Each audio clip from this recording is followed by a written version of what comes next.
Yeah, g'day, Stuart Elliott here, Large Scopes Australia, BRT. I've got Dot Beach with me from the USA.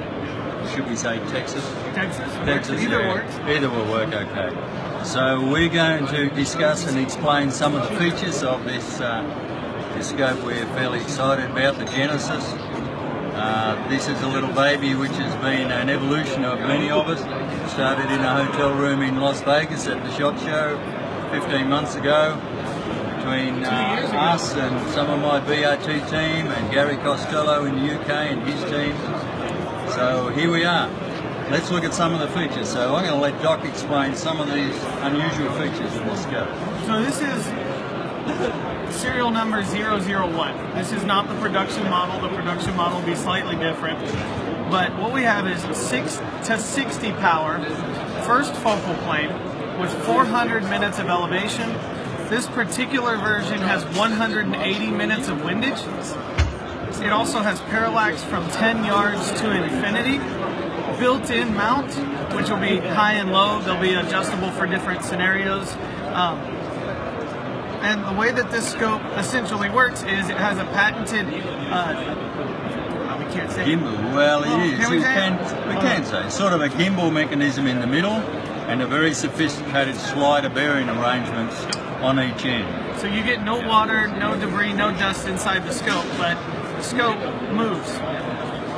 This makes sure, well, this means that optically you're centered through the scope through the entire process. So it doesn't matter if you're at 20 MOA or at 400 MOA, you will always be optically centered through this scope. Which is a really important and a critical issue for long-range shooting. So many people don't know with a regular telescope, the internal adjustments of a regular telescope are part of this mechanism miniaturized and put on the inside. So most people don't realise is if you could get on the inside of your regular scope, it does this too. It's the same mechanism. Most people are shocked to find that out. So this part of the mechanism is not on the inside, but the way that operates is. So having it optically centered is important. In an internal scope, the internal erector tube moves off center and your final image coming out the back is not going through the center of all the lenses. So this particular scope remains optically centered at every elevation.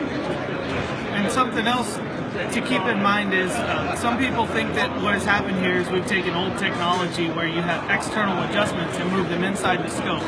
And that's not the case here.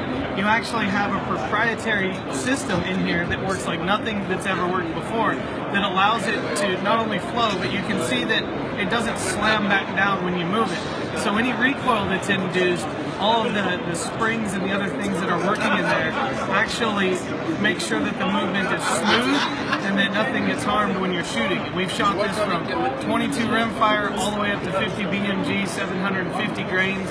It always returns to zero. The scope can handle it time after time, thousands of rounds through this thing without a single problem. We've shot it in the sand, we've shot it in the rain, nothing gets inside of it. The seals work flawlessly. The new mechanism for the way that it moves works flawlessly, and the springs have done a fantastic job of making sure that the return to zero and the recoil absorption is really good on this scope. So the other thing to mention is that the lenses in this scope are the High Master technology.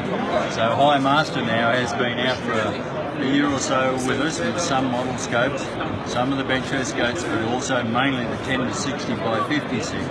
So the High Master lens has a special triple lens structure in the middle, which is in a special frame, and there the middle lens in that's a proprietary lens, and that actually ends up with a very bright high contrast image. This particular scope has a wide angle eyepiece too, so that we have a wider field of view, which is rather interesting. We can get away with that because this is optically centered all the time.